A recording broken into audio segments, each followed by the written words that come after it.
My name is Maria and welcome to another video.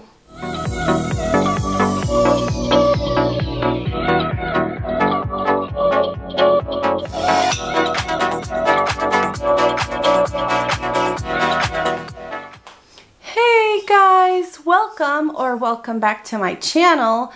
For today's video, I thought that we would return the video series where I dive deep into a specific breed of parrot and I compare and contrast to my actual personal bird, Cora, back there. So she is my guest of honor today.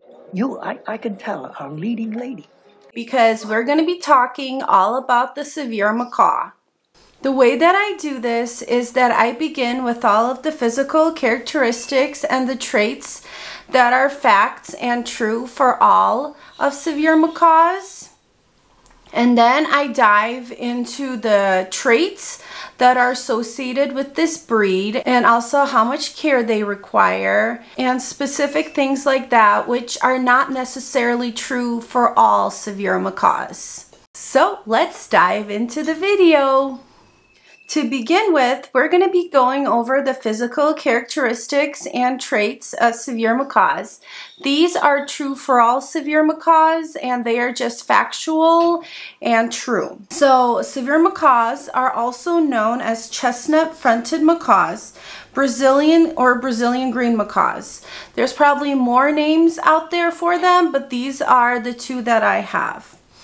They are also one of the largest of the mini macaws, and their size is around 45 centimeters or 18 inches about, and half of that is their long tail, as you can see with Cora behind me over there.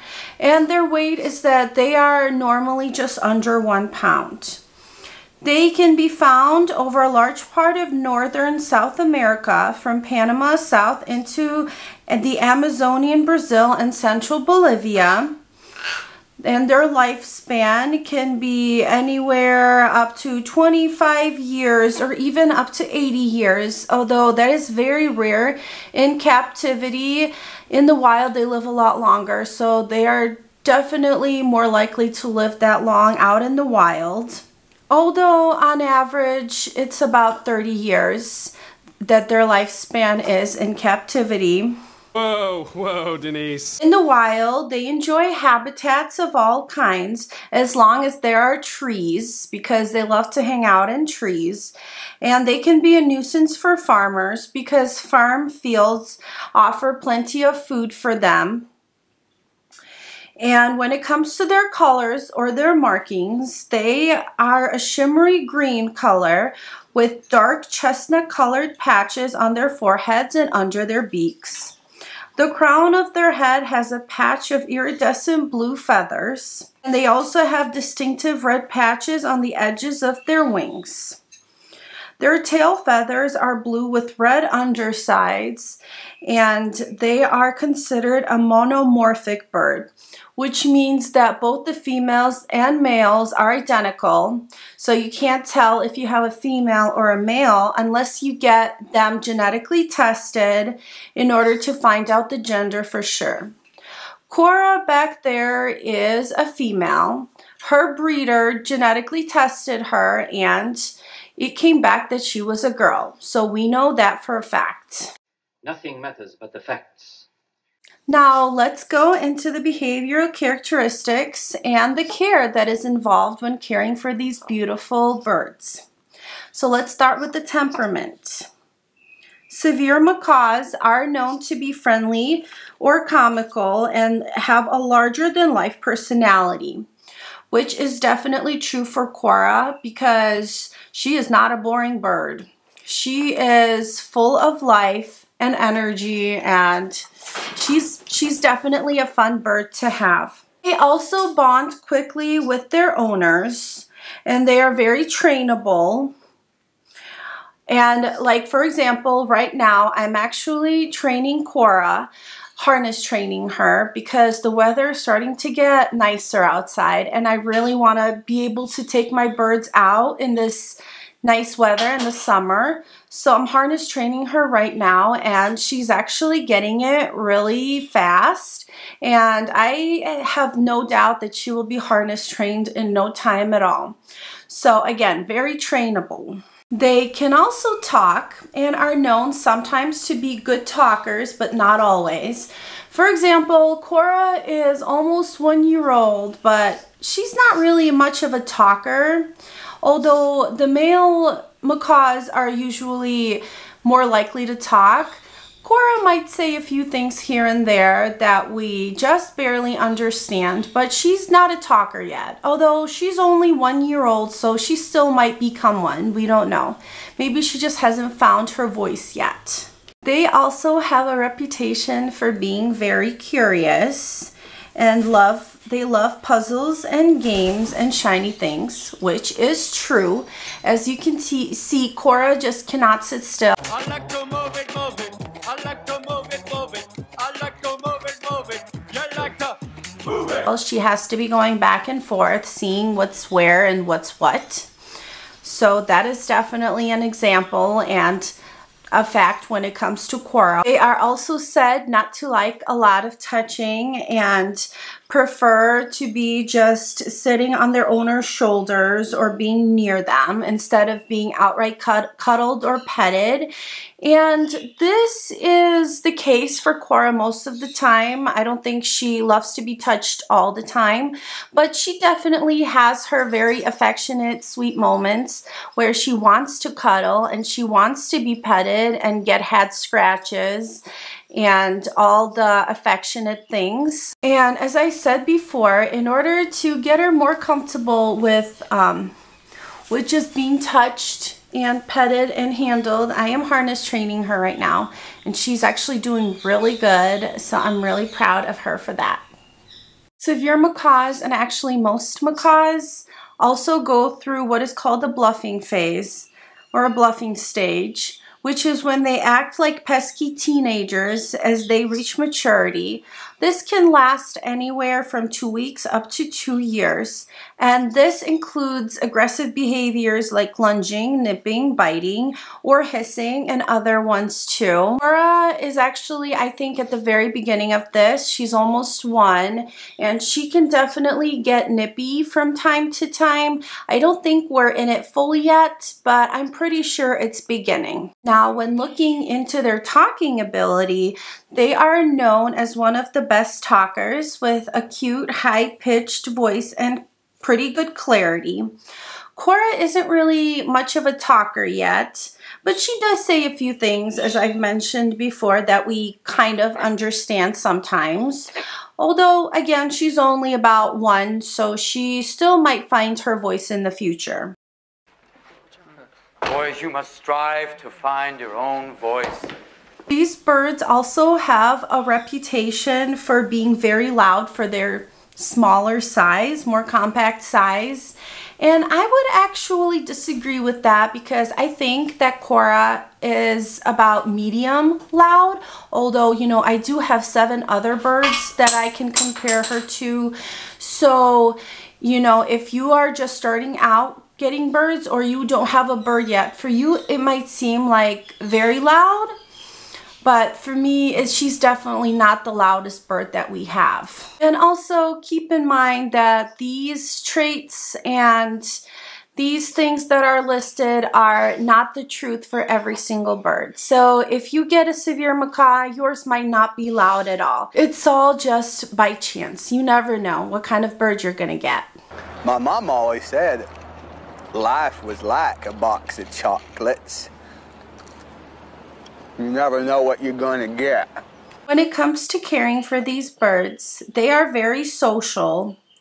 But as with all birds, not just macaws and not just severe macaws, they require training, more training, to ensure that they remain tame and handleable and sweet. You know, if you just leave birds to their own devices and don't spend time with them, they will most likely revert back to their wild ways and not be so coming and want to come and sit with you. So they need to be out of their cage 2 to 4 hours a day. I would actually aim for 4 hours or more because they definitely need that socialization. Not just with you, but with your other birds if you have them. If these birds are not socialized or mentally stimulated, they can get bored and destructive. These kinds of behaviors can also lead these birds to stress-related illnesses. And unlike birds like the African gray, these birds, severe macaws, are not known as one-person birds. So they definitely love their family time and they love more than just one family member. And this is actually true for Cora because she spends half the time with me, I would say, and half the time with my husband. Further on, when it comes to their care, they are definitely very expensive. And this is not just talking about how expensive they are to obtain initially, but this is also discussing the cost of ownership, of caring and keeping them happy and healthy. So these birds are definitely very expensive and they require a lot of money for vet bills, a really big cage because they need a lot of space to flap their wings around and be able to stretch their wings out. And they also need a lot of toys because they tend to go through toys really quickly and also get bored of them sometimes. So you need to rotate them out. And they need good quality pallets and a lot of good vegetables to put into their chop and a lot of other things that are definitely not cheap. So yeah, they're definitely not cheap and not easy to care for, which is pretty much true for all parrots. In terms of health, they are a very hardy breed of macaw, which means that they do not get sick often. Although if they are neglected or ignored, they can pluck and they can also screech in order to get your attention. Plucking just means that they rip their feathers out and they self-mutilate because they're not getting enough attention or enough socialization from you. When it comes to their diet, and this is actually the case for Cora, her diet consists of high quality pellets that she gets every single day 24/7, and then she also gets fresh chop with veggies every single day, and I give her fruit from time to time, which, you know, not every day, but sometimes. And I actually started incorporating the Bird Street Bistro food that I have reviewed in my last video, and I will link that down in the description below. And I have started mixing a little bit of that with their chop too, and they seem to like that variety even more. And as with all breeds of parrots, seeds and nuts and yummy things like that should be kept as treats for when you're training them or when you need some kind of negotiating tactic to either get them back in their cage or get them to do something that you want them to do. The thing is, Bob, it's not that I'm lazy. It's that I just don't care. Don't care? It's a problem of motivation, all right? Okay, now when it comes to exercise, these little birds might be small, but they're all muscles, so they need a lot of time outside of their cage playing and flying and socializing and doing all that good stuff. I would say on average 2 to 4 hours, although I would aim for 4 hours or more. That is just my personal opinion. So they need to be taken out of their cage for a good period of time each day because they need to exercise not only their wings but also their beaks. You know, they love to use their beaks to rip things apart and shred things, and they definitely need to work on their beak too. Cora's wings are actually not clipped, so when we let her out, she flies all over our house and she loves it. And hopefully when she's harness trained, she can fly a little bit on the leash outside. So I think that will be really fun for her. These are really clever birds, so they need some mental exercise as well, which they can get from puzzles and games and foraging toys as well. And I actually did not know this, but apparently they are called severe macaws for the aggressive stage of development that they go through at adolescence. So that would be the bluffing stage that I talked about earlier, which Cora here is quickly approaching, and I am definitely not looking forward to that. So now let's get to the question of, are all of these things accurate to Cora over here? Well, yes and no. For the most part, I would say yes. But she's definitely a lot more affectionate than severe macaws are believed to be. So as you can see, all of the personality traits are not 100% true for all severe macaws, every single one. However, it could just be her upbringing because she came from a breeder and that breeder socialized her, loved on her, gave her cuddles and pets all day long, and she was definitely very loved by that breeder. So that could also have something to do with just how affectionate and sweet she can be. So remember, if you are thinking about getting a severe macaw, the things mentioned above are not true for every single severe macaw. So you don't really know what you're getting until you bring that bird home and, you know, they spend some time with your family. I think it's very important to point out severe macaws are not what I would say or what I would consider to be beginner birds. I don't think any macaw is really a good beginner bird. Although if you are set on getting a macaw, a severe macaw would be a safer bet to go with than a much larger macaw like the golden blue macaw, like our golden blue macaw Bailey, because she takes even more work, more time, more training, and a lot of other things, a lot more than Cora over here.